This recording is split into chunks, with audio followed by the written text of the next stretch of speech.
Hello friends, मेरा नाम है अमित कुमार और आज हम लोग जो है मैं अपना एक नया चैनल स्टार्ट किया हूं और इसमें मैं कक्षा 10 का गणित सेक्शन बताऊंगा और एनसीईआरटी हिंदी मीडियम वालों के लिए। तो हम लोग का किताब स्टार्ट करने से पहले हम लोग जो है कुछ पहले इसका बारे में जान लेंगे कि क्या है हम लोगों का पहला चैप्टर, जैसे वास्तविक संख्या क्या है।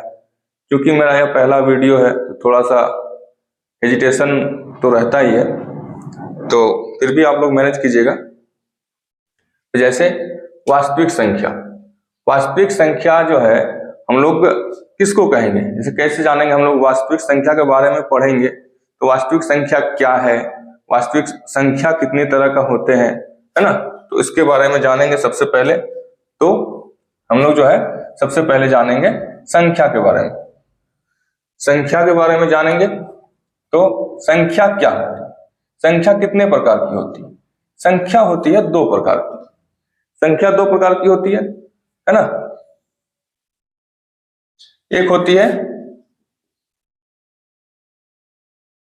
वास्तविक संख्या, दूसरी होती है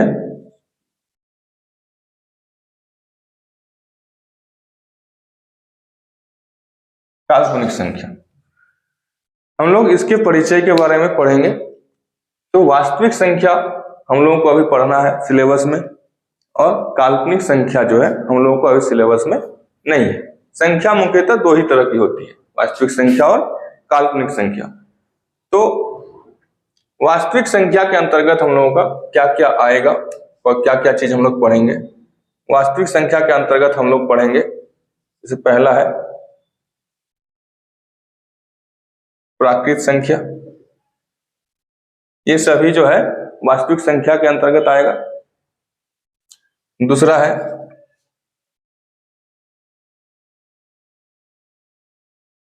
पूर्ण संख्या। तीसरा पूर्णांक, है ना। इसके बाद हम लोग का चौथा है, हम लोग जो पढ़ते हैं सम संख्या। फिर पांचवा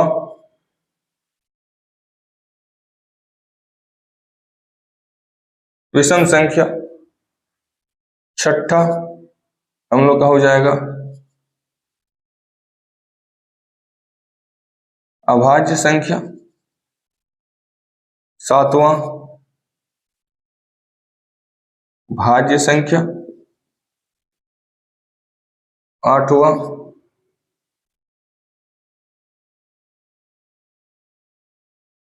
सअभाज्य संख्या। नौवां पढ़ेंगे हम लोग परिमेय संख्या। और 10वां पढ़ेंगे हम लोग अपरिमेय संख्या। ये जो है ये सारे हम लोगों का आता है वास्तविक संख्या के अंतर्गत। और भी कुछ आ सकते हैं एक दो, तो मुख्यतः ये जो है हम लोग वास्तविक संख्या के अंतर्गत आते हैं, जिसको रियल नंबर बोलते हैं, जिसके बारे में हम लोग सोच सकते हैं, है ना। अब काल्पनिक संख्या क्या है। काल्पनिक संख्या मुख्यतः 10th क्लास के सिलेबस में नहीं रहता है। ये है 10th के ऊपर जब जाइएगा आप मैथ में, तो फिर हम लोग उसमें पढ़ेंगे काल्पनिक संख्या। तो काल्पनिक संख्या मुख्यतः क्या होता है, इसमें जैसे कि काल्पनिक संख्या कोई वस्तु कोई चीज हम लोग कल्पना कर सकते हैं, है ना। उसको जैसे हम लोग डायरेक्ट लिख नहीं सकते। ऐसे में जैसे मान लीजिए कोई ये है इक्वेशन है x² + 5 = 0। मान लेते हैं इसमें से x का वैल्यू निकालना है ना। तो क्या हो जाएगा, हम लोग क्या लिख सकते हैं, x² = -5। x² लिख सकते हैं -5। तो हम लोगों का x = क्या हो जाएगा, √-5 आ जाएगा ना। तो अब हम लोग अंडर रूट में माइनस है, तो जब अंडर रूट में माइनस है तो इसका अंडर रूट हम लोग नहीं निकाल सकते हैं, है ना। हम लोगों को 10th क्लास में ये हम लोगों को नहीं मालूम है कि अंडर रूट में अगर कोई संख्या माइनस में रहेगा तो कैसे निकालेंगे। तो हम लोग इसको छोड़ देंगे अभी। हम लोग जब आगे पढ़ेंगे 11th में, तब फिर हम लोग काल्पनिक संख्या के बारे में पढ़ेंगे, कैसे आयोटा का इस्तेमाल करते हैं। और अभी हम लोग पढ़ेंगे वास्तविक संख्या। तो वास्तविक संख्या का ये जब पोर्शन है 10 पोर्शन, लोग 10 पोर्शन को डिटेल में पढ़ेंगे, जानेंगे कि वास्तविक संख्या में जो हम लोगों का प्राकृत संख्या, पूर्ण संख्या, पूर्णांक, सम संख्या, विषम संख्या, अभाज्य संख्या, भाज्य संख्या, सअभाज्य संख्या, परिमेय संख्या और अपरिमेय संख्या, ये सभी जो है क्या है, कैसे किसे कहते हैं, ये सभी चीज को तो हम लोग इसको डिटेल से पढ़ेंगे। तो आइए इनको हम आगे बढ़ते हैं। हम लोग अपना हेडिंग चेंज कर लेते हैं ना, वास्तविक संख्या लिख देते हैं। इसको हम लोग हिंदी से इंग्लिश में रियल नंबर कहते हैं।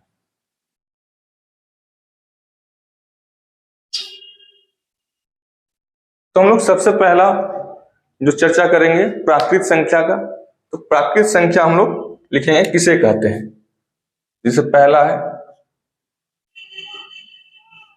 प्राकृत संख्या, इसको हम लोग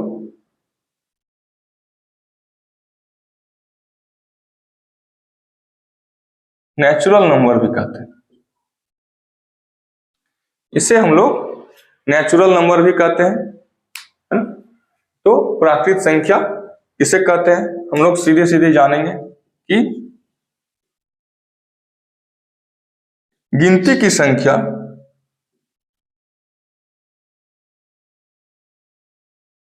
को प्राकृत संख्या कहा जाता है।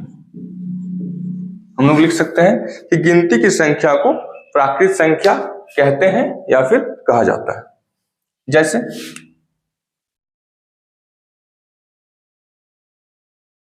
हो गया 1 2 3 4 5 डॉट डॉट आगे बढ़ते जाएगा या सो ऑन।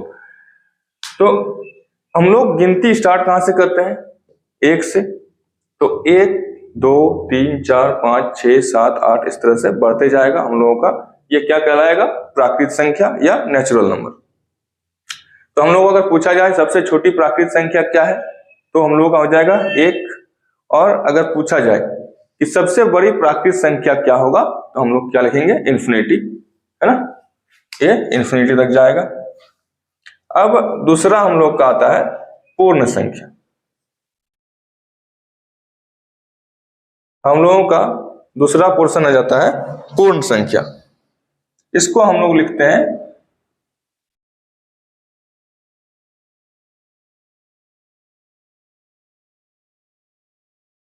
होल नंबर, ठीक है। होल नंबर में क्या आता है, पूर्ण संख्या किसको कहेंगे, तो हम लोग लिखेंगे उसी तरह से गिनती की संख्या जो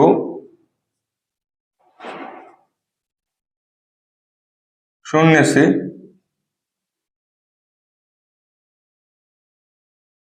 प्रारंभ होती है उसे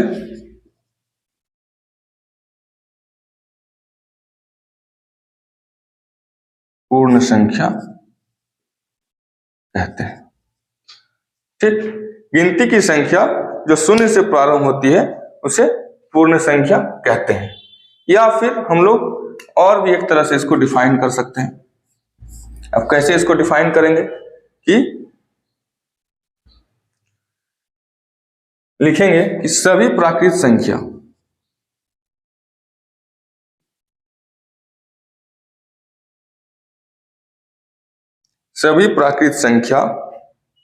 शून्य के साथ मिलकर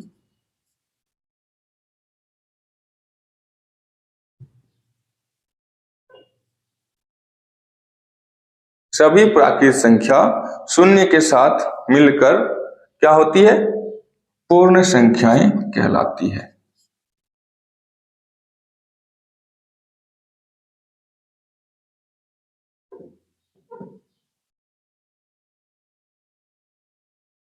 ठीक, तो हम लोग इसको दो तरह से डिफाइन कर सकते हैं। गिनती की संख्या जो शून्य से प्रारंभ होती है उसे पूर्ण संख्या कहते हैं, या प्राकृत संख्या शून्य के साथ मिलकर क्या करती है, पूर्ण संख्या कहलाती है।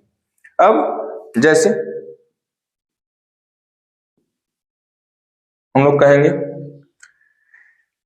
शून्य के साथ मिलकर के, यानी या फिर शून्य से प्रारंभ होती है, शून्य से प्रारंभ होगी 1 2 3 4 5, ये बढ़ते जाएगा इन्फिनिटी तक, है ना। तो हम लोग इसमें अगर हम लोग कहा जाए सबसे छोटी पूर्ण संख्या क्या है, तो हम लोग क्या कहेंगे, सबसे छोटी पूर्ण संख्या 0 है। एंड सबसे बड़ी पूर्ण संख्या क्या होगी, तो इन्फिनिटी।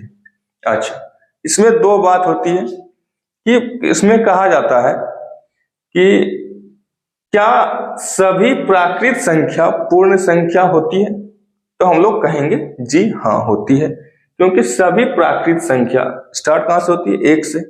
ये पूरा 1 से क्या यहाँ पे डिट्टो बैठ जा रहा है, 0 के अलावा ये क्या है, पूरा प्राकृत संख्या है। तो हम लोग क्या कर सकते हैं कि प्राकृत संख्या, सभी प्राकृत संख्या एक पूर्ण संख्या हो सकती है, लेकिन सभी पूर्ण संख्या जो है प्राकृत संख्या नहीं हो सकती है, क्योंकि पूर्ण संख्या में 0 है और 0 एक प्राकृत संख्या नहीं हो सकता है। तो इसको हम लोग जान लिए, प्राकृत संख्या नेचुरल नंबर और पूर्ण संख्या यानी होल नंबर किसको कहते हैं। अब हम लोग आगे बढ़ेंगे, आगे बढ़ते हैं। हम लोग का तीसरा नंबर क्या था, पूर्णांक। अब हम लोग जानेंगे पूर्णांक किसे कहते हैं, तो हो जाएगा हम लोग का तीसरा नंबर पूर्णांक। इसको हम लोग बोलते हैं इंटीजर या इंटीजर्स, है ना। अब हम लोग जानेंगे पूर्णांक किसे कहते हैं, तो हम लोग इसका लिखते हैं परिभाषा। सबसे आसान तरीका से हम लोग परिभाषा को जानेंगे और सभी परिभाषा को हम लोग अपने दिमाग में सेट करके रखेंगे, ताकि हम लोग आगे जो पढ़ेंगे वास्तविक संख्या, तो उसमें परिमेय संख्या और अपरिमेय संख्या जो है हम लोगों को समझने में दिक्कत ना हो। तो सभी पूर्ण संख्याएं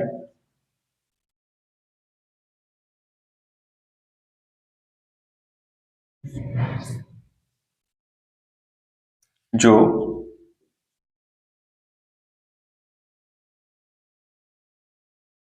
धनात्मक तथा ऋणात्मक, सभी पूर्ण संख्याएं धनात्मक तथा ऋणात्मक, यानी धनात्मक मतलब पॉजिटिव और ऋणात्मक मतलब निगेटिव, सभी पूर्ण संख्याएं जो धनात्मक तथा ऋणात्मक दोनों रूप में होती है,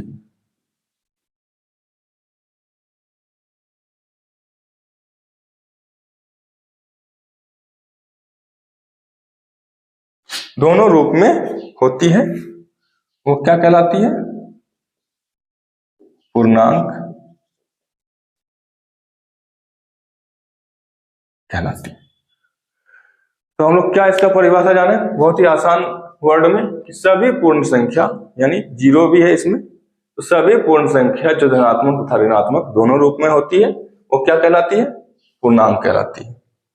जैसे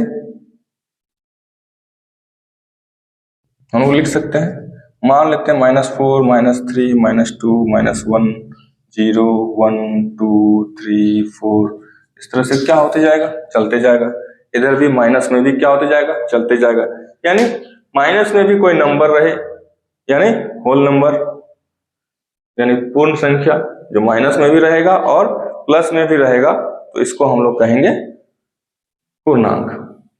अब आ जाते हैं हम लोग चौथा, फोर्थ नंबर। पूर्णांक के बाद हम लोग पढ़ने वाले हैं सम संख्या के बारे में। आप लोग तो सुने हैं सम संख्या, बहुत कोई को मालूम भी होगा आप लोगों को कि सम संख्या किसे कहते हैं, विषम संख्या किसे कहते हैं, लेकिन मैं चाहता हूं कि पूरा बेसिक से उठाया जाए, ताकि किसी भी बच्चों को, जो कमजोर से कमजोर बच्चों को भी समझने में किसी भी प्रकार का दिक्कत ना हो। तो हम लोग पहले पढ़ते हैं सम संख्या, यानी इसको बोलेंगे हम लोग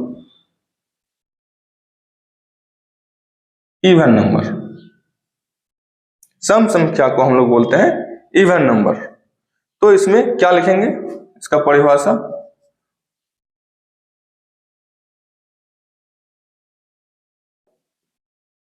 वे सभी संख्याएं, हम लोग इवन नंबर के बारे में पहले भी पढ़े हैं, सम संख्या के बारे में, कि वे सभी संख्याएं जो दो से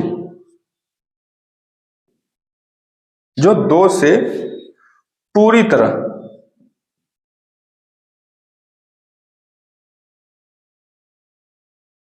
विभाजित हो जाती है,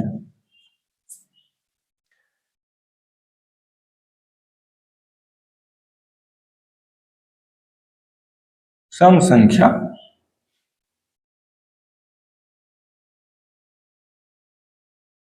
कहलाती है।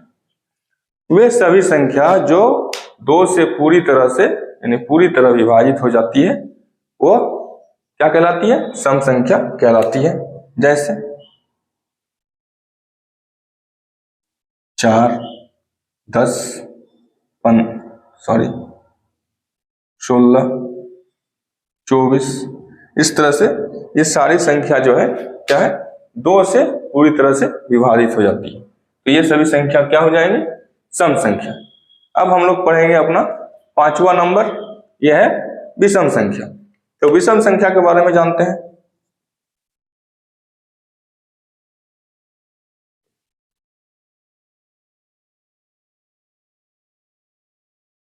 विषम संख्या के बारे में हम लोग जानेंगे।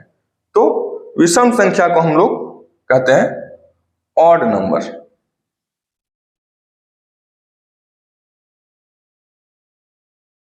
इसको हम लोग कहते हैं ऑड नंबर। तो इसका भी जो है परिभाषा जस्ट इसका उल्टा होता है, कि क्या होता है, वे सभी संख्याएं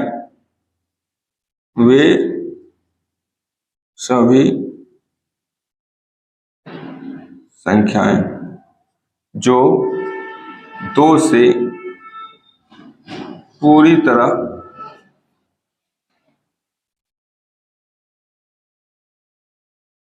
विभाजित नहीं होती है,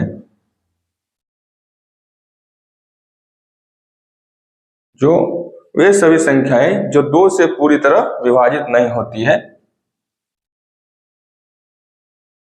विषम संख्या